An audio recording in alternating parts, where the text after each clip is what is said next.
Greetings, everyone, and welcome to the Produce Buzzers podcast. We are so happy you have joined us today, and I think you will be too after the show is over, because you will learn a lot about fresh fruits and vegetables, how to select and store them, how to prepare and cook them, and surprising facts about their history and origin.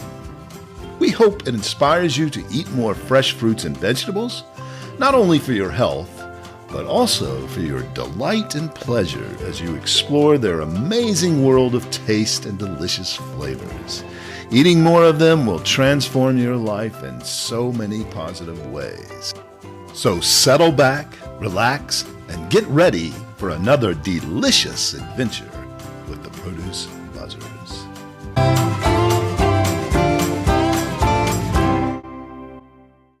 Greetings and welcome to another delicious episode of the Produce Buzzers podcast. I'm Edwin Stepp, your host and executive editor of ProduceBuzz.com. I'm joined once again by Teresa Nolan, the president and founder of Produce Buzz, along with Rick Stepp and Cynthia Benedetto, both contributing editors to Produce Buzz. Now, Produce Buzzers podcast fans, spring has arrived, and spring vegetables have been showing up on your local produce aisles and markets for a few weeks now. But this week is the sweetest week of the spring vegetable season.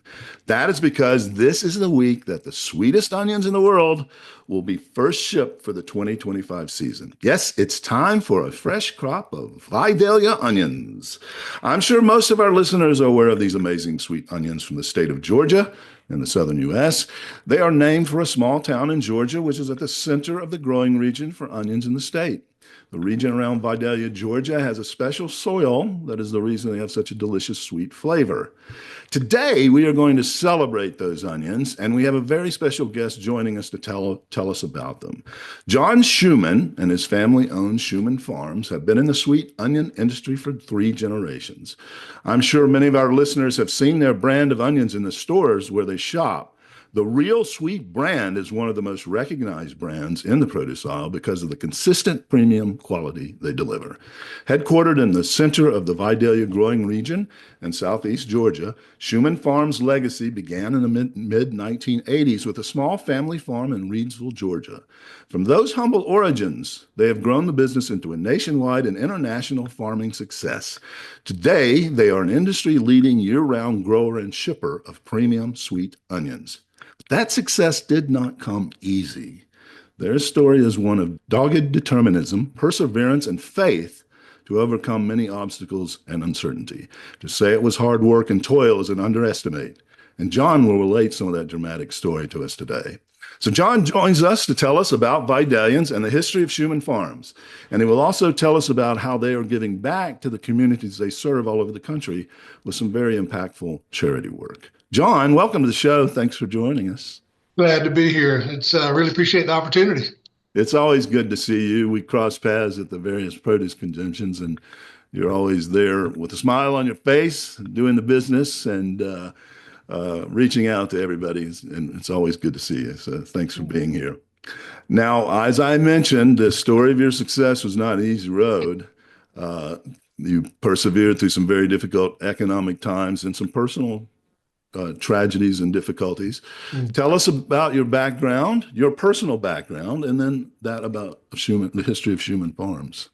Yeah, no, I appreciate that. No, it's a lot. Everybody's got a testimony and a story, and mine is no different. You know, me and my brothers and my sister, we grew up in produce. We were in and around it 24 hours a day, 7 days a week, and just immersed in it.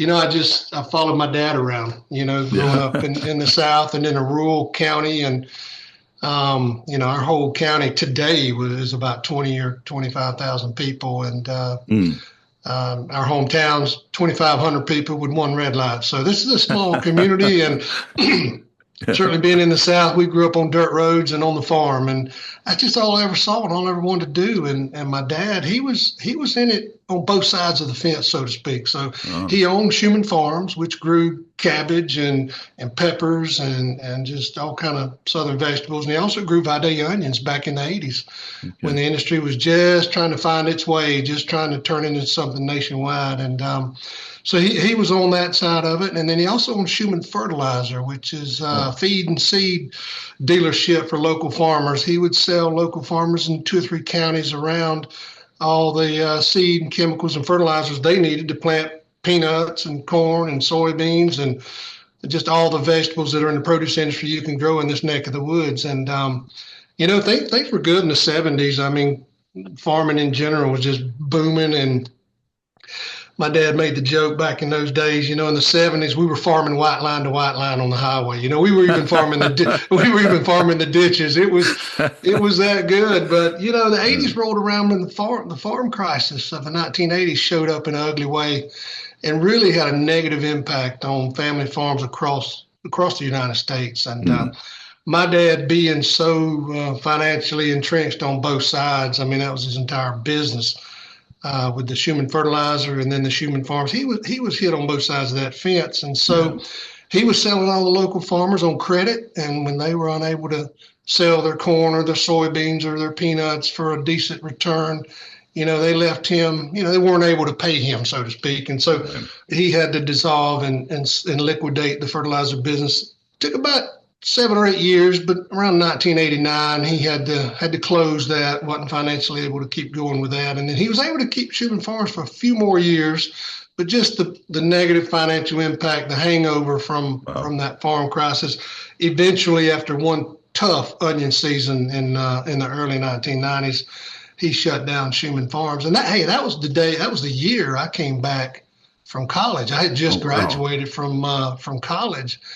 And that was been my dream since a kid, was to come back and work with Dad and work on the farm and be a part of Shuman Farms. And so, my 2 brothers went to the insurance industry. We had to do something, right? We had to learn a new trade, so to speak, because we were all wanting to come back and work with Dad. But no, I decided I wanted to stay in the Vidalia onion business. I didn't know how I was going to do that, because my dad, he sold his onion packing facility, which is where his offices were, and he sold most of his land and just everything.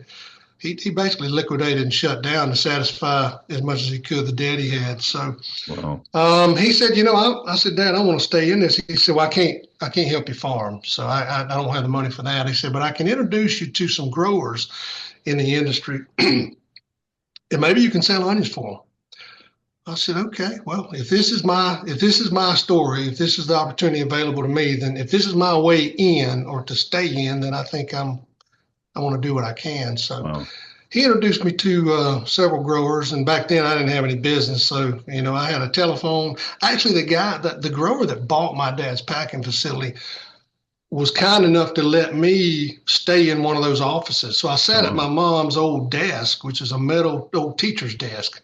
And I had a fax machine with the roll paper, it came on a roll. Yeah. And I had a red book and a blue book and a telephone. And that was my way in. And so I went to the local bank to borrow some money. They turned me down, said I needed collateral. I said, I don't have any collateral. I said, but you know who I am. I said, you know who I am. But that wasn't good enough. So I went back home. I was pretty upset. And I told my dad, I said, can you help me? He said, I can. He said, but you walk across the street over and talk to your grandmother. Maybe she'll go co-sign the note for you. Wow. And so that's what I did, and she was kind enough to do that. So we went up to the bank. She co-signed the note, and I was able to borrow $15,000. So wow, that's how I got started. And so just over the years, we've been very, very blessed and have been able to grow the business. And my great love has been on the farm and been growing and farming, and we've been very blessed to integrate back into that. And so now we farm Vidalia onions and own packing facilities and land and pivots and tractors, and we're as vertically integrated as you can get in the business from seed to shelf. And we also, here's the cool thing about that. So the growers that I met in the mid 1990s, I still work with today. Oh, and I was very careful because we developed such a good relationship and such a good partnership, and their strength in the industry, and they've earned reputations as being the best growers in the industry themselves, and that really put me on the map, so to speak. And so I didn't forget that. I'm a very loyal person, sometimes to my own fault, but I just really honored that. And so as we were able to buy a packing facility and farmland and get into it ourselves, we were real careful not to disrupt any of our commitments we've got with our grower partners. So it's been really good. There's 3 primary growers we partnered with, and I've been with them for 28 and 30 years now. And when we needed more supply out of Georgia, we needed more Vidalia onions. We were outselling their ability to supply our demand. And so when this packing facility, a pretty large packing facility in the industry, came up at public auction, and I remember telling my brother Mark, who is a key part of this business, he's our director of operations, but I remember telling him I was interested in buying that because we need more supply. And instead of trying to go out and find another grower to take on our culture and to take on our commitment, why don't we just become that 4th leg of our stool? And so that's what we did. And fantastic. That is a great success story. Yeah. And I hear through it this, we said multiple generations here, but what I see is a thread of people with integrity and faith, perseverance, and treating other people like they would want to be treated. And that's what's popping out to me. You went through some tough times, but you did not sacrifice that integrity to get ahead. You waded through that and stuck with it. So that's, from your father, taking on the debt from these farmers, and, that through you honoring your partners that got you started. That's a great story. Yeah, no, it's been good, and I did learn. I watched my dad go through some really, really tough times, and we lost our mother in 1996, and at a really young age, and it was his wife of 35 years, and so, in a span of about, less than a decade, my dad lost his business, lost his wife, and went through quadruple bypass surgery. So he had a tough go there for a little while. We call it his Job years, his Job type years. I think everybody kind of goes through it, but I saw my dad really just get centered around his faith and reading the Bible, and I just saw his integrity go through some really, really tough times. It made a profound impact on everybody around him, and most particularly me. And I just watched how he handled that, and what's important, right? We need to spend our time striving for something eternal, and not necessarily everything we do every day. Most of what we work for and the material things we work for in the business we're in is, at some point you're going to pass it off or it's going to go away, right? So that's not the lasting thing. No, that's right. But that's a very inspiring story, and the Job comparison is apt, I think. Dad was, he was trying to. We knew things were not good, but he was not one he wasn't a fear monger either. He tried to keep a positive attitude and tried to tell us there's a bigger story going on here, and things are going to be fine. And my dad, credit to him, he got a little pressure and was told he could turn around and pursue some of those growers and some of their assets that didn't pay him, and he chose not to do that. Yeah. He said, these are my neighbors and my friends, and I live in this community, and we go to church with some of them, and we're just, what are we going to get? They're back 40 in their house. I mean, what are we going to go? So he didn't even consider that as an option. So there's again that thread of the integrity and character to persevere, at your own for your own detriment, because you want to take care of the people around you. So I think those are seeds that were sown that are crucial to the success of your company, in my opinion. So hats off to you and your father, your brother. I appreciate that. Yeah, no, it's good. My dad was born in the early 1930s, so he's a different generation. He cut from a different cloth, and he was raised a different way. And, he always joked. He said back in those days when he was a kid, growing up, on Sundays they'd have a big family meal, and the the parents would eat first and the kids would eat second. And he said they would always get the premium choice meat, the white meat on the chicken and the fried chicken. And he said he was 20 years old before he knew chicken even had white meat. He'd always get the drumstick and the wings. And no, it's funny. Oh, that's good. Well, that was like our go ahead, Rick. Yeah. Where did you go to college? Georgia Southern. Yeah. Okay.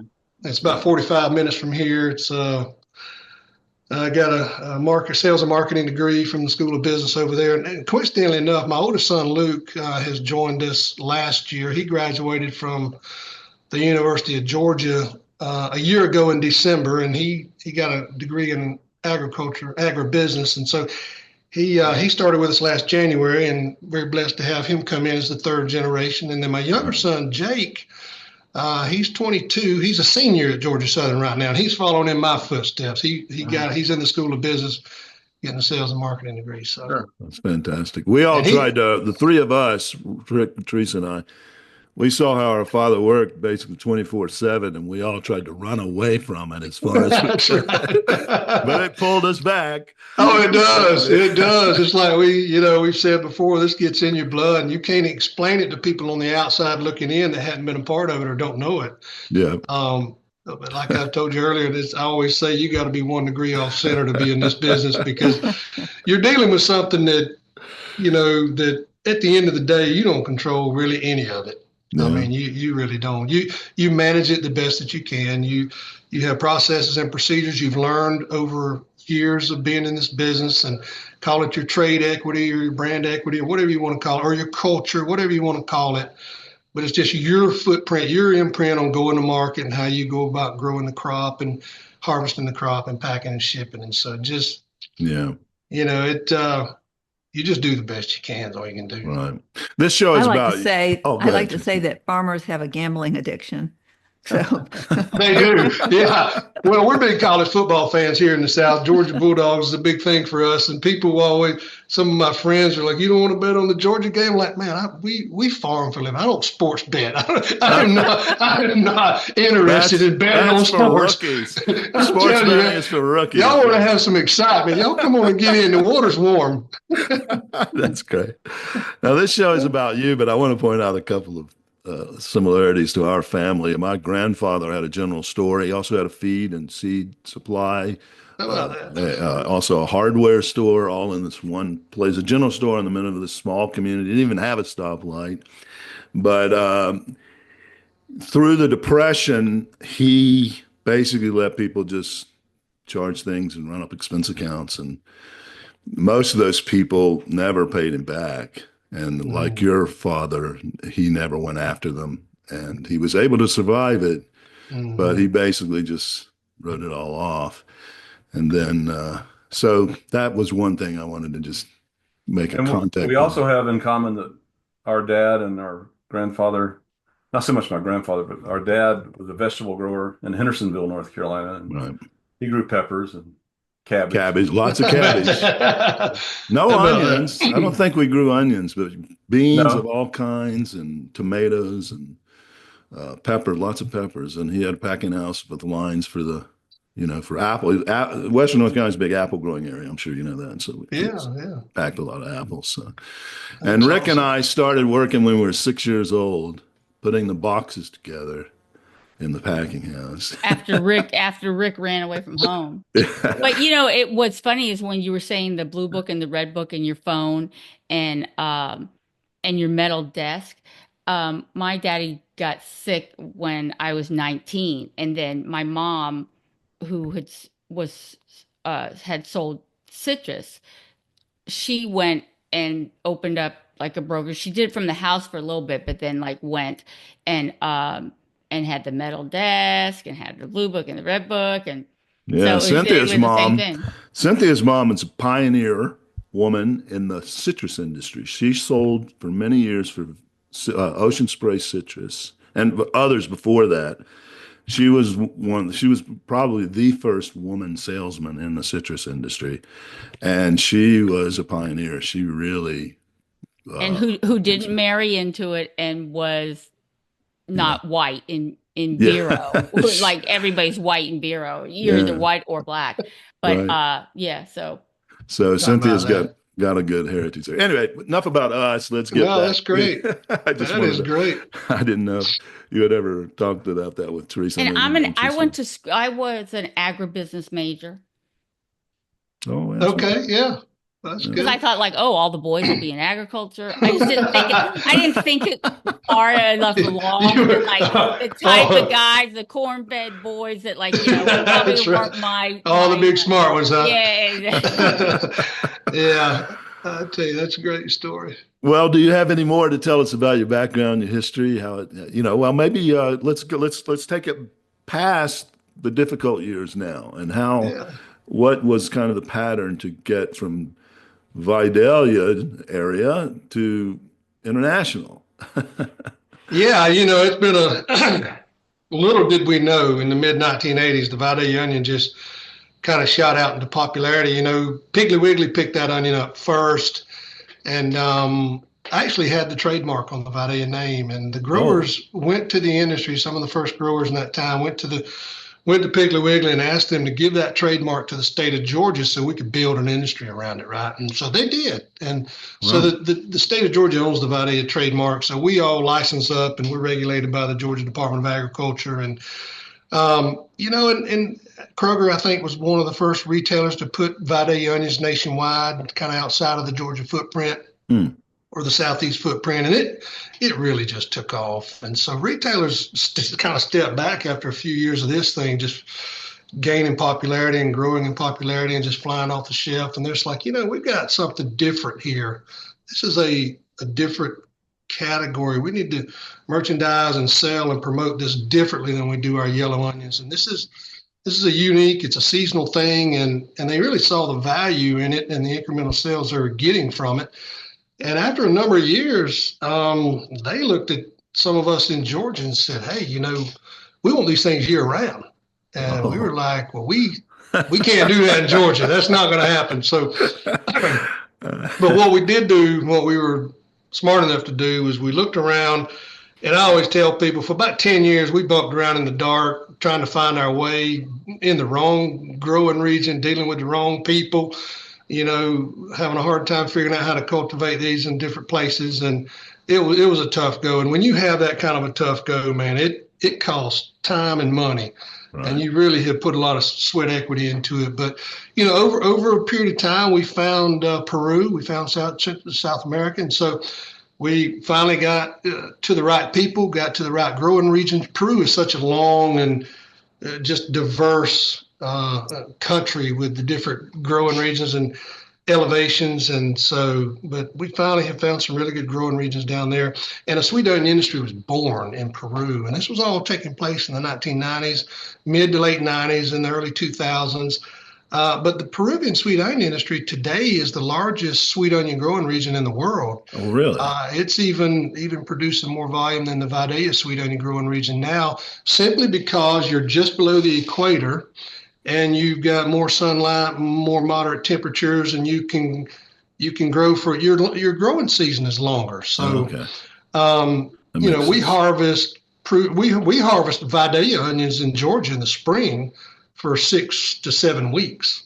We're harvesting Peruvian sweet onions in South America for 5 to 6 months, and so Wow. so it's a very very consistent product. It got a lot of the characteristics of the Vidalia onion. A lot of the growers, if you look at sort of the leaders in the Peruvian sweet onion industry, they are the same leaders in the Vidalia onion industry because we were the guys that were down there kind of building that industry out and getting it Okay. started. So there were no sweet onions being grown in Peru until the Vidalia people showed up. Is that what you're saying? Or did Yeah, they have some version of it and you improved it? no, they were growing onions, but there were no sweet onions coming into North America. So Did you take your varieties there? we did, yeah. So the Vidalia onion is it's named after the city of Vidalia, as you spoke about earlier, but it's actually the University of Georgia and their research and development. They test all new varieties that want to come into the Vidalia industry and that the growers are able to plant. And so they run it through their research and testing facility over in Lyons, which is another town just outside of Vidalia. And they'll test these new varieties for 2 or 3 years, and then they'll approve it or reject it as being able to go in and be sold to the growers. So, yeah, we took the Vidalia varieties. There's a couple of dozen or so varieties approved to grow in Georgia as a Vidalia onion. And we took some of those varieties down to Peru and finally figured out which ones worked and which ones didn't. And so the Peruvian onion industry was born from the popularity and demand of the Vidalia onion. So. Right. And the season is it offset? I mean, your season is now through the spring primarily. Is Peru in the fall? It is. Yeah, they're below the equator, so their seasons are offset. We're heading into the spring. They're heading into the fall. We're harvesting here and we're starting to plant in Peru. Okay. And so we'll. So their onions, I mean, when I said fall, I meant fall in the northern hemisphere. Is that, or do they harvest in their fall or only in their spring? They'll harvest in our summer and fall. Okay, got it. Yeah, so they'll harvest. They'll start harvesting in July and August of this year. Yeah, which is basically their spring. Their winter and spring, yeah. Right, got it. Yeah. Okay, that's good. Well, use a controlled atmosphere in Peru or to hold them over? We don't know. We harvest and ship fresh to Georgia. I mean, we're harvesting and putting them in mesh bags, and we're bringing them up in through the Panama Canal and into the Port of Savannah.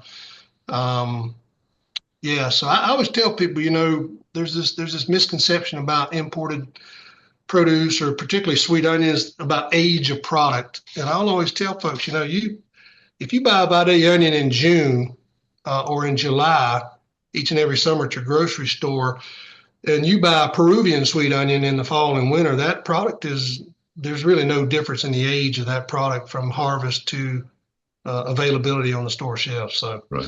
No, that's what the reason we're harvesting from July, August, all the way to December, early January. So yeah, we're constantly, when you see a Peruvian sweet onion available in the month of March each year, at least for Shuman Farms, we just harvested that onion over Christmas and into January. So you're just like migrant workers and you just follow the weather, if you will?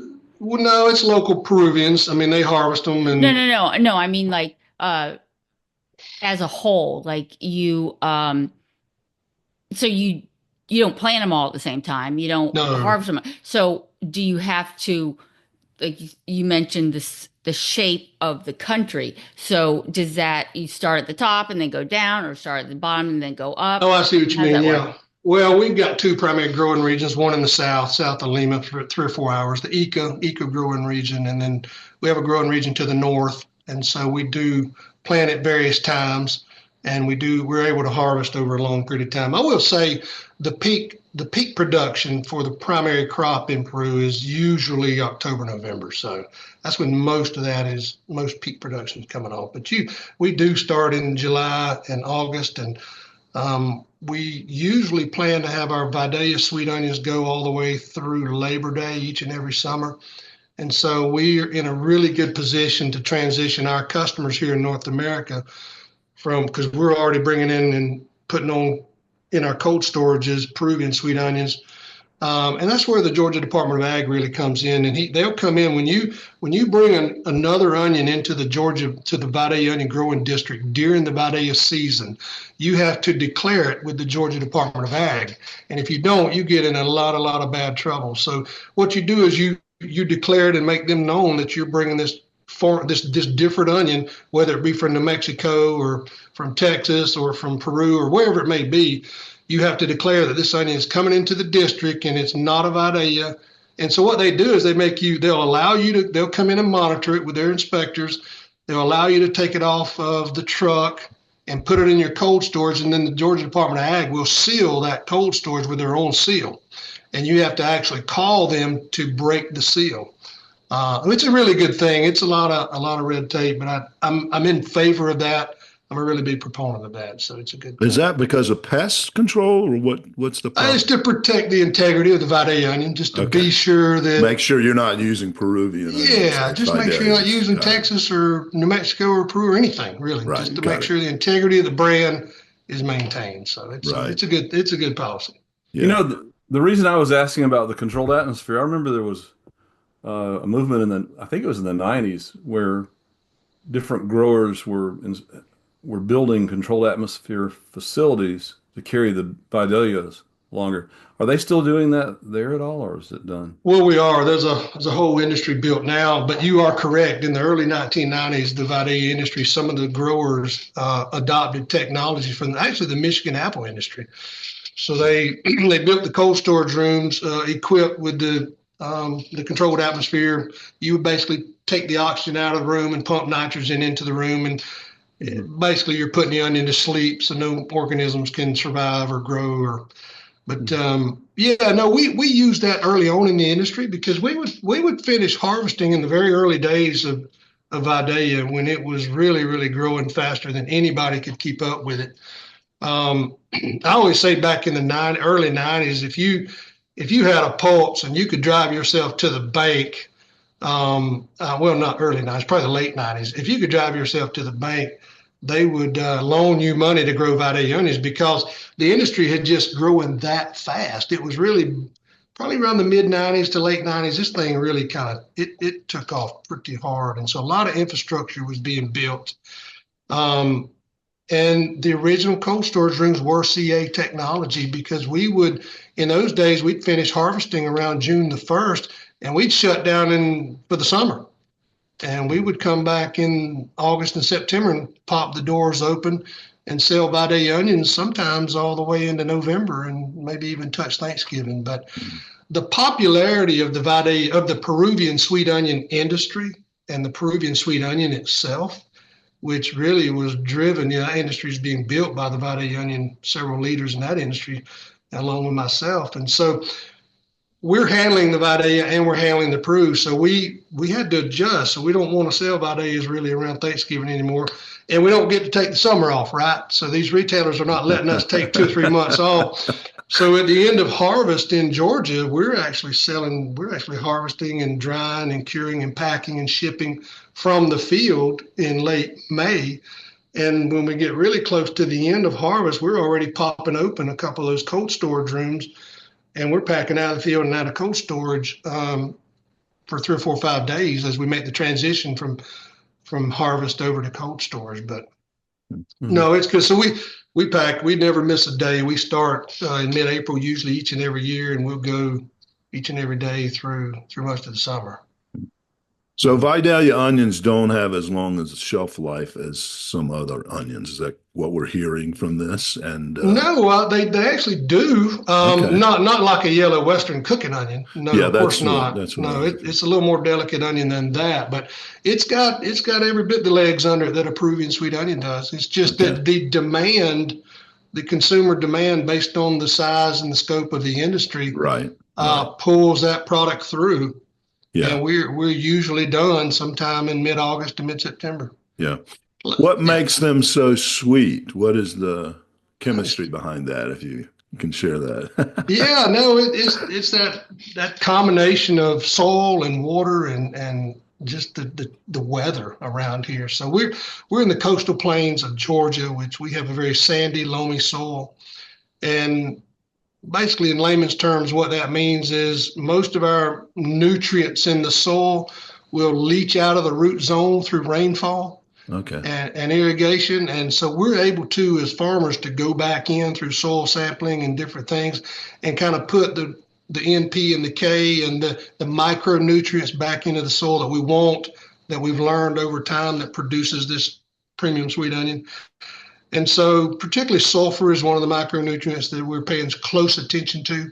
You need sulfur in your soil, and you need to make sulfur access. You need to give the onion access to sulfur because it builds cell wall structure. It helps you have shelf life. Okay. But if you get it wrong and get too much of it, it makes that onion pungent and it makes it hot. Yeah. And when you cut an onion, everybody knows sometimes you'll tear. Right. And that tear is just the explosion of pyruvic acid coming out of that onion. It's kind of a survival technique of the onion to produce that. Interesting. So the more sulfur, the more bite an onion will have. Tends to, yeah. So that's the primary Yeah. chemical or element or whatever that is.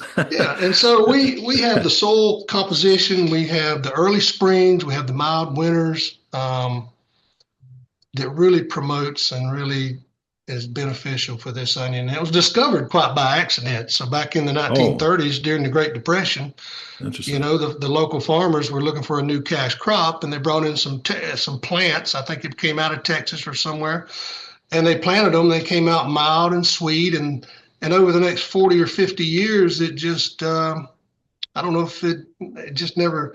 I don't know if there was even an effort to promote it. But Right. somewhere around the late 70s and early 80s, it started gaining a little traction. By the mid 80s and late 80s, it was starting to gain some momentum. Yeah. I read that before the interstates were put through Georgia, that Vidalia was right in the crossroads of major traffic from the north to Florida, especially. And people would stop there and they'd buy these onions. And is that a story is that a myth, or am I relating something? No, that's the history. That's the way it all got started. It's funny how that happened, but I think in the 1960s they built a farmers market in Vidalia, Georgia, and you have Highway US #1 coming out of the Midwest heading down to Florida. And before I-75 and I-95, the two major interstates, bringing people from the Northeast into Florida and from the Midwest into Florida, before those interstate systems were there, they were traveling two-lane blacktops. And so US 1 was a major highway, and it went right through Vidalia and Lines, and people would buy these onions at the farmer's market, and they'd stop and get fresh produce and take it home with them or take it down to Florida with them, whichever way they were going. And they became known as those sweet onions from Vidalia, and that's kind of how the onion got its name. Yeah. That's great. That's a good story. We had a produce market in Charlotte in the early to mid 80s, and Edwin would go to the Columbia Farmers Market and load the Vidalias when they still had the green tops, Yep. And then when they came out, when the better quality ones came out, the people were just like showing up asking for them before they were even available, and then when they became available, we would sell like 300 or 450 pound bags a week, Yeah. It was just get on fire about it. Yeah. But before the advent of the year-round sweet onion program, there was a lot of anticipation for Vidalia onions in the spring, right. With consumers and at retail, and over the years, we've done a lot of really good things in Vidalia in industry. One of the bad habits we developed was getting into a foot race to the starting gate. So each and every year we pushed the limits of what was right and what was good for the brand and good for the industry.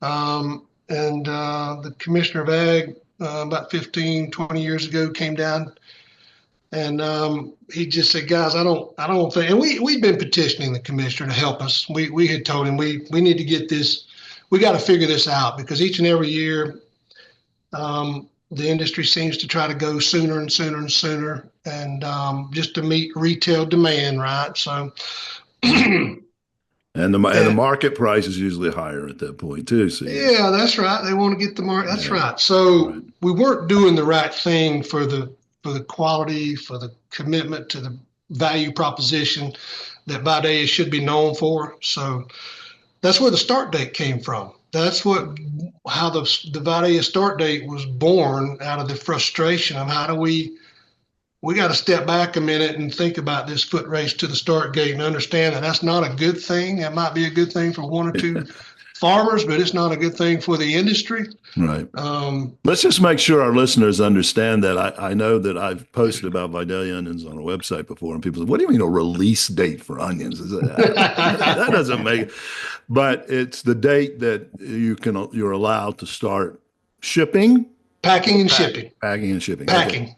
Packing. There is a difference. That's a good point. This year it was just 2 days ago, April 15th. Yeah. And it varies from year to year. You were probably, I don't know, I didn't want to distract you. I just want to make sure our listeners understood what you meant by the start date, because most of our listeners are not in the produce industry. So you can go back to where you were, but one of the questions I have is what determines that? how do you determine that? But you can get to that whenever you want. Yeah, no, it's some of the naysayers say, "How do you farm on a calendar like that?" And that's not really the point. That's a funny one-line plug, but it's diverting your attention away from the truth. Yeah, it's all about protecting the quality, to make sure the quality is there and people don't buy bad Vidalia onions, right? 100%. And is it a silver bullet that's perfect and it's going to fix everything and be one? No. Right. But considering all the variables and all the challenges and all the opportunities to really put a good quality Vidalia onion in front of the American consumer and keep this brand relevant and leading the industry, we need to be very careful about how we begin our season each and every year. And so I think it's really good. It's worked out really, really well. And so each and every year, usually around the 1st of March, maybe into February, first 10 days of March, the commissioner appoints 10 or 12 of us larger growers in the industry, and we all come together in a room and we discuss the crop. We're not talking about marketing, promotions, sales, shipping, none of that. All we're talking about is the condition of the crop and how do we feel, when do we feel is the best time to go to market as an industry. And so this year was pretty, we had a hard time. We had a hurricane on our seabeds in the fall. We had snow, which is unusual here in Southeast Georgia. We had 3 to 4 inches of snow in late January. So we had some headwinds with the crop, but praise the Lord, it's been a really good, we've gotten a good start to the harvest. The quality is really good. I think we got a good normal crop this year. Good. And volume, does volume differ that much from year to year? Or? It can. Last year, everything kind of lined up. The Lord blessed the whole industry, and we produced probably one of the bigger crops in terms of tonnage per acre and yields per acre that I've seen in my 30 plus years. But the year before that, in 2023, was one of the tougher years I've seen in 30 years. So we went from one complete side of the pendulum to the other side in 2024. And this year, I think we're more back in that normal yield range. At least that's what we're seeing so far. But we all felt that somewhere in mid-April, we discussed a number of different days, but ultimately the commissioner and everybody settled on April 15th. So that's good. Is there how do you decide when the harvest is? Are there ways to quantify that? Can you measure? I don't know. Would you measure bricks in the That's a good onion? question. Would you so are there ways, or is it just kind of like, pluck out a couple, bring a sample, and then good enough? Or Well, there's several different metrics we look at. I mean, one of them is heat units. One of them is weather, average degree temp, all these rainfall, forecast, 10-day forecast. There's a lot of different things we're looking at, but it's not the end all be all, but one of the leading metrics we look at is called heat units. And a heat unit is basically 1 degree hour that onion has grown between, I think it's 50 degrees and 85 degrees. So if every hour on the clock that you spend between that temperature range will generate what we call a heat unit, 1 degree, 1 hour heat unit. So each of these varieties, according to the University of Georgia, has different heat units they need to hit, whether it's 1,100 hours or 1,000 hours or 1,200 hours to mature. And these onions are maturing on day length and soil temperature and the air temperature. So kind of like cotton. They need so many sunlight units. Yeah, well, like peaches, you need so many chill hours and things like that. But again, it's not an exact science. It's one thing to look at, to consider, and we do. So we look at all those variables, and we have the University of Georgia Extension Agency there with us in the room, and they're talking to us as a group of farmers about what they're seeing, what they see in this crop. And so it really has. And what's the ultimate goal of the official start date? The ultimate goal is to improve the quality of the very first Vidalia onions that go to market. And it has absolutely accomplished that mission. So we're big fans of it. We have to make decisions on our farm and how we plant our crop, when we sow our seed, based on the fact that every year we're going to sit in a room full of our other growers and make a decision collectively about when it's best to go to market. So It's protecting that brand, and that's good business. yeah. Yeah. I think it also builds excitement for the retailers when That's the a good retailers point. Yeah. the retailers around the country say, hey, back before this, you got one guy telling you I can go April 10th, and one guy saying no, I can go April 8th, and it got to be something not healthy. But it's Yeah. been good. So now you've got, And you always get a bit of publicity. I mean, I see the release date announced in all kinds of publications across the country. yeah. So I'll tell you what helps else it does. It lines up the retailers to promote Vidalia Onions in week 1. Right. And I always say good demand will sustain a market better than anything in the world. So Of course. it really has been really good, and so it's Yeah. Well, Rick brought up the green top Vidalias, and I remember hauling those when the season first started.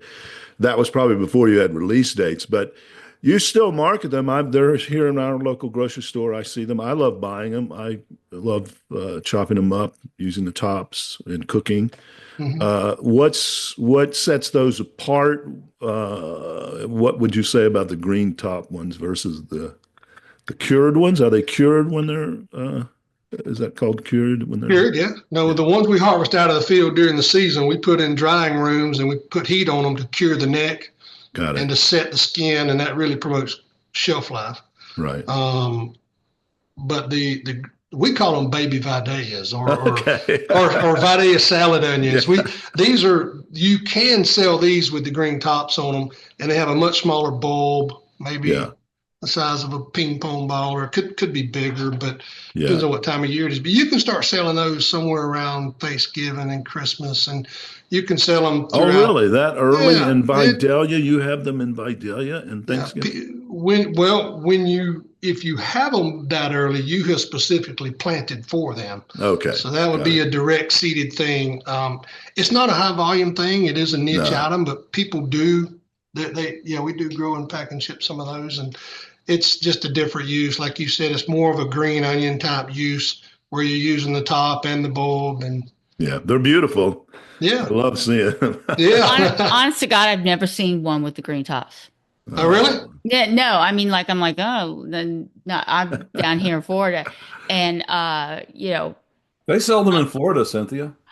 I know, but honest to God, I've never seen it. You just haven't looked. And I go for I don't even use the cooking onions too much, but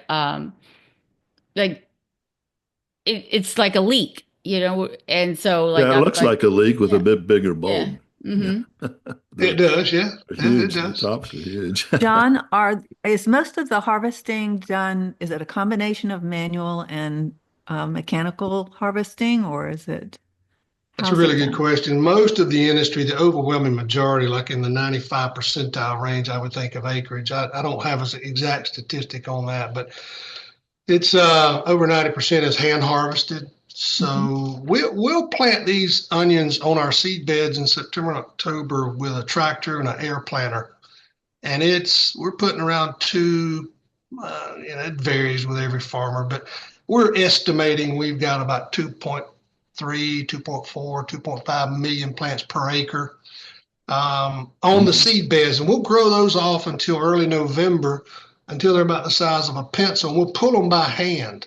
And we'll put them in a bunch and put a rubber band around them. We'll take them to the field, and we're transplanting them to the field by hand at a rate of about 90,000 plus or minus, depending on the farmer and who's doing it. But 90,000 or so plants per acre transplanted to the field, and that's all hand planted with H2A labor. And then we'll grow that off in the spring.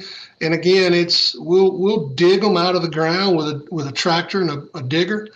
But once they lay on the ground for a number of days and cure in the sun, we want those tops to really dry down. We'll come in, Teresa, and we hand harvest those.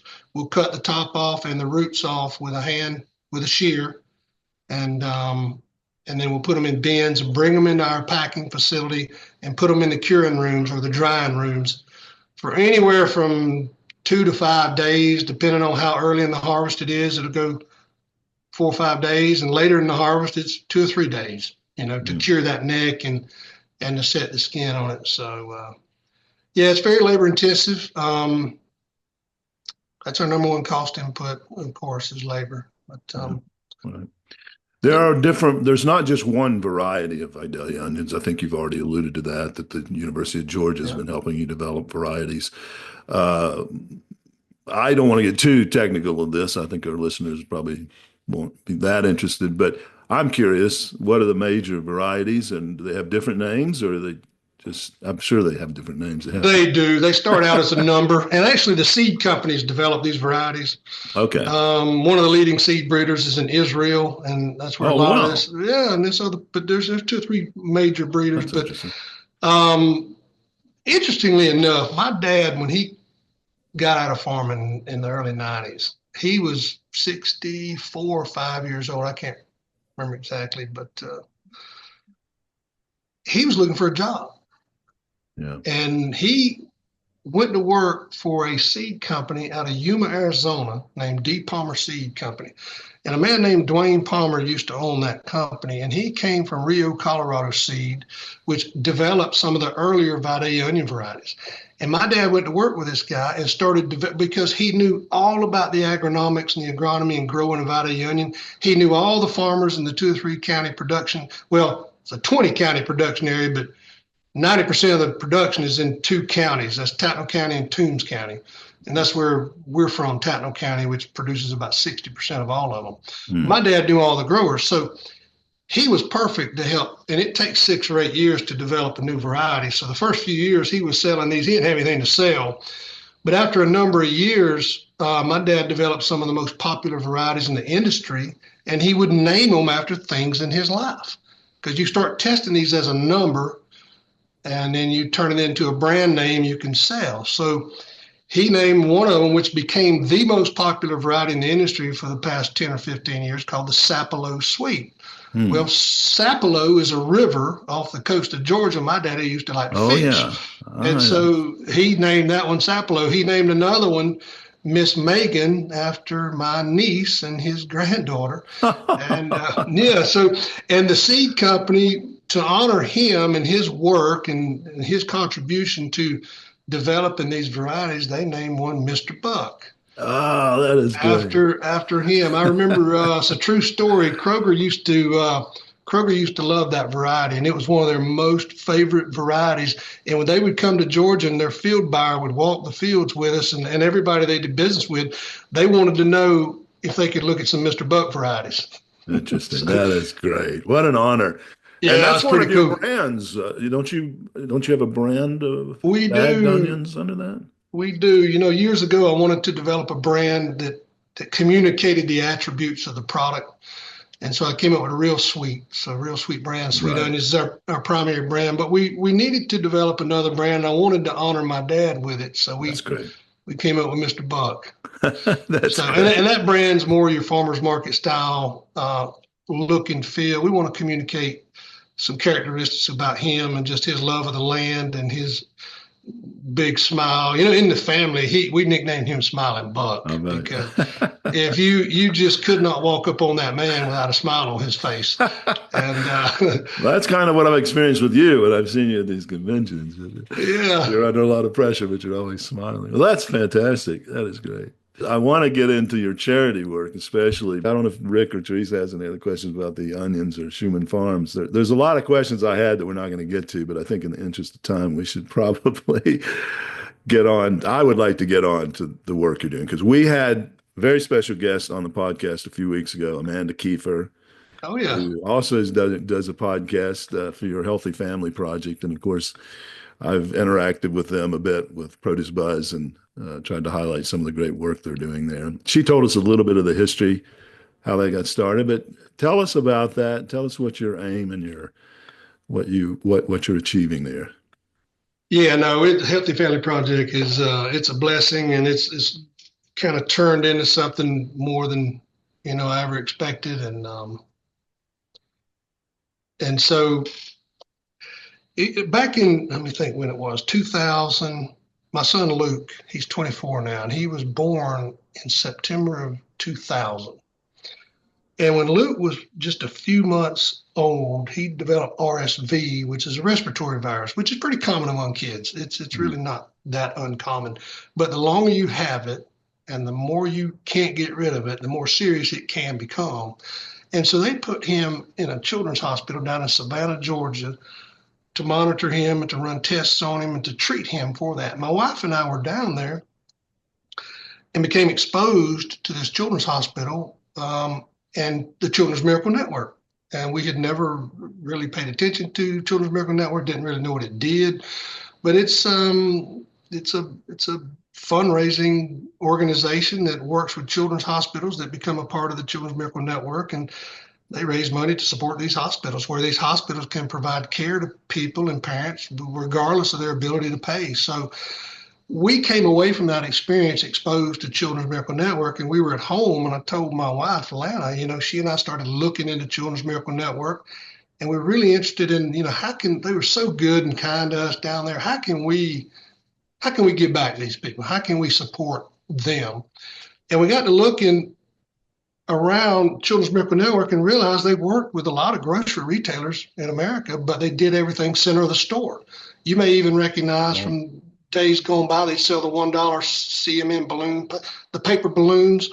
You donate at the cash register, they'll put your name on it, put it in the window. Right. I remember Well, that was part of their annual fundraising campaign. And so the more we looked, the more we realized there's nothing in produce, nothing in the produce department that we could find raising money for organizations like this. So we thought, well, how about a fun way how can we bring Vidalia Onions into this equation? How can we make donations? How can we partner with our retailers and bring this into the produce department? That's how it all got started. I never, as we were putting the program together in the first year, in my head, it was a Vidalia Onion. We were going to make a contribution. We were going to support CMN. And the more we got to working on putting this together and how could we partner with our retailers and support their community outreach initiatives from their corporate, interest, and all the monies we raise in their retail market stay in that market so they can promote it as a grassroots program. The more I realized that we really need to open this thing up to the produce industry. We don't need to limit this to Vidalia Onions. Let's get with 8 or 10 or 12 or 15 non-competing brands or non-competing items, and let's go to these retailers and say, hey, we've got a promotion in the month of May or June. We want to run it for 30 days, and we really want to raise awareness for this community outreach and just the giving back initiative. And that's how it all got started. And it's truly, I say this every year at our reception, it truly is a testimony to the generosity and the passion of the produce industry and the people in the produce industry, how they have supported Healthy Family Project and our initiative to raise money for worthwhile charity causes, but to also educate. That's our primary focus, is how do we educate the next generation of consumers to eat more healthy fruits and vegetables? Because if you look at it, health in America is a tremendous topic. And our healthcare system is tremendously expensive. But, we're standing on the right side of that issue with healthy fruits and vegetables. All of us are. All of us growers, packers, shippers, everybody in the produce industry. We're on the right side of the issue. We just don't have the money the center of the store has. Right. So this is just our way of trying to throw a rock in a pond and make a ripple effect and reach somebody, if it's only one person or if it's 1 million people or however many people it is, to not only support those community outreach initiatives in our retailers' markets, but also to educate moms and kids about eating fruits and vegetables. Yeah, no, that's great. That's one of our missions here as well, to try to encourage people to eat more fresh fruits and vegetables, because that's a very inexpensive way to really boost your health. And of course, at the same time, we're hoping to promote the produce industry. Yeah. But it's a good cause for that. Amanda told us some incredible numbers about the money you've been able to raise. Do you have those on the top of your head? I'm sorry, that's flipped No, off of mine. yeah, Amanda makes sure I have those on the top of my head. Good. And I got to give a shout out to Amanda She was great, and the yes. whole Healthy Family Project team. I Yeah. can tell you, we wouldn't be doing the things we're doing without wonderful people like her and the whole team. So that's awesome. But no, so we've been very blessed since we've gotten going. We've raised over $8 million with the help of all the produce companies and suppliers and growers that have partnered with us. All of those monies, 100% of those monies have gone back into the trading area of our participating retailers to go to worthwhile causes. Started out as Children's Miracle Network, and it has moved into Feeding America food banks. Right. That's our primary cause now. We've been very blessed to not only raise and donate $8 million, but we've provided over 22 million meals to Feeding America. So Wow, that's great. that is awesome. And we do feel like as growers, Shuman Farms and me, we feel like as growers, it's our responsibility to give back into the food insecurity initiative in America. And it's sometimes just the abundance of food we have as growers and just living everyday life, it's hard for us to think that our neighbors are concerned about their next meal. So Yeah, that is. we Well, want to help. We want to help. There's that thread again that we started with, the integrity, the generosity, reaching out, helping other people around you, not just concerned about your own welfare and success in business. So hats off to you. Congratulations on that. Well, thank you. I would rather be remembered for giving back than I would be for a great or a good onion company any day of the week. I really would. I think you've achieved that. So. Well, you want to make an impact, and you want to be a positive impact on it starts in your home, it starts in your community, and it starts in your business, and it just grows out from there. So yeah. Well, that's a great note to end on. Unless our panelists have any other questions, we have something that Teresa is going to do for us. I do have a question. Okay.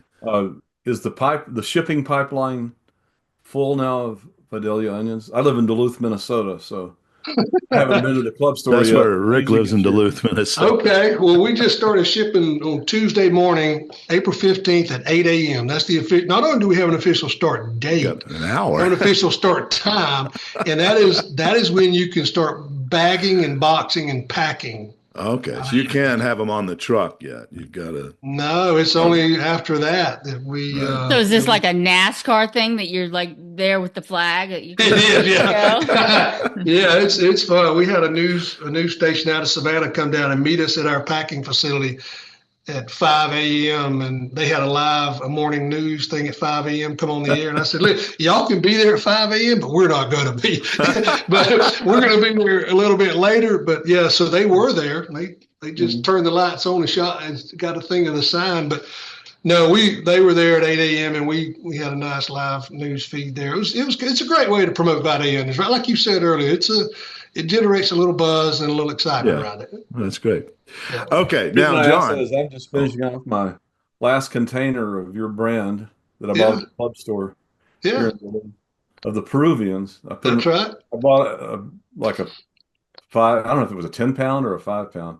Should have been a 5, yeah. Yeah, I put them in the freezer because I use them for cooking, and I'm just finishing that off, and I'm hoping to get Vidalias the next time I go. They should be in stores next week, I would think. Okay. Maybe this weekend. I don't know how quick they're going to turn them around, but it should be. Okay, so John. What website do we go to? I'm sure that's right. We need to videos. And realsweet.com, listeners. I did want to mention that. You have to go there and look at that. You see more of John's story there. And there's over 150 recipes for Vidalia onions on that. And I went through they all look so delicious. So you got to go to realsweet.com. I agree. I'm like looking at it now going like, there's like 3 or 4 different onion dips. And I'm like, ooh, like that. I think it's ooh, I like that. What is that? A cheesy Vidalia onion dip that you bake it. My wife makes it. It's you cut the onions up into petals and you put them in a casserole dish and I'm gonna think what she tells me. She Oh, see, puts, I'm at the bloomin' sweet onion. Like yeah. whenever we go to Outback, I always like want to have a bloomin' idiot that I think that I'm the idiot that like because it's just so rich, but it's just like so just addictive. But Yeah. so yeah, I'm on that page. So That's awesome. Well, hey, it's fun to enjoy them a bunch of different ways, right? But the cool thing about Vidalia onions, they've always said you can eat Vidalias like an apple, and that's true. So That's we it. we eat a lot of apple. We eat a lot of apple too. We eat a lot of onions around here. We were actually outside on the tailgate yesterday, my brother and I. We were just cutting one onion variety after another, just tasting them and eating them. So, Wow. as the harvest goes on, that's just you got to see what you're doing, right? That's good. That's good. Yeah. Okay. Well, now, John, now you cannot get angry at Trish James, right? That's her last name. Trish James, that's it. Yep. Trish James works for John, and she helped set this up. So I want to give a shout out to her. But we're going to put you through something right now that she didn't know boy. about. Oh boy. And it's a ritual that we go through. We make all our guests go through here on the Produce Buzzers podcast. Okay. And I hate to tell you, John, it's painful. Listen, I've been through pain before. Let's go. Yeah, sounds like you have. I think you know these steps like to like take you hostage. So here you go. Well, okay, so here's the deal. deal. Look at the time. I gotta go. So here's the deal. Teresa loves puns. Oh boy. And she brings a pun to every episode about fruits or vegetables or whatever we're talking about. And of course, you know how painful puns can be. So that's the pain. I do. Yeah. So she's going, what she usually does is she tells us the pun. It's usually in the form of a question. Mm-hmm. And then we try to guess what the punny answer is. Okay. So she will now inflict this punishment on you for being our guest. Well, I appreciate that, Teresa. Take it easy on me. All right. So, Teresa, we call this segment Home Grown. Oh, man. Oh, boy. So, I see where this is going. Okay, Teresa, what's our homegrown today? Okay. So, there was an onion farm. They specialized in really big onions, right? So there was a French Canadian. His name was Paul, and he's a big guy. And he came to work for the big onion company, and it was kind of a fun thing they did with their workers. They like to give them all nicknames. So for the first few years, he was Paul Bunyan Onion Digger. And then a little later, they decided to call him the French Onion Scooper. And then a little later, they moved it on to Bigger Onion Digger. And then they eventually got to feeling real comfortable, and they just started calling him Diggs. Well, he worked for a long time there, and then he decided it was time to retire. So they decided they needed to change his name. And what do you think his name was changed to? Okay. Oh, so the French Canadian onion digger, Paul, was working for this company, and they gave him various nicknames through his career. They switched his name to Doug. You got it. That's it. That's awesome. I appreciate you. Appreciate you covering for me. Oh, it was really painful, wasn't it? Yeah. No, I was getting very nervous with I thought Digger, and then the next one that you said it was the rhyming too much, and I was just like, ooh, this is gonna go sideways quick. I was afraid the answer was going to be in French, and oh man. Well, we're supposed to not laugh at these. We're supposed to groan, but yeah. We'll let it go with it. So sorry awesome. About that. Well, John, thank you for that. And we really appreciate you spending time with us today. It's such a busy time of the year. Thank you for that. And so inspired by the work you've done, the success you've had. Keep it up. and keep up the good work. Well, thank you guys so much. It's been a blessing. We've thoroughly enjoyed it. It's been a nice deviation away from the onion business today. So Okay, great. I appreciate that. And you guys go out and buy Vidalia onions and enjoy those. That's awesome. Yeah, already started. Thank you so much for taking the time. You did a great job, John. All right, guys. Right. Thank you, Teresa. Thank you. Really good seeing you. Bye-bye. Good to All right, see guys. you too. Y'all have Bye-bye. a good day. Thanks a lot. Okay. Excellent. Well, thank you, listeners, for tuning in to the Produce Buzzers podcast, brought to you by Produce Buzz, the gathering place for lovers of fresh fruits and veggies. We hope you were entertained a bit and educated a lot about fresh produce. Be sure to join us next time, and please tell your friends to do so as well. Like, share, and comment on our Produce Buzz Facebook page, and check out our website at www.producebuzz.com. There you will find articles about fresh fruits and veggies, how to select, store, and prepare them, as well as lots of interesting facts about all the wonderful bounty the earth provides for us. Until next time, be fruitful and don't forget to veg out.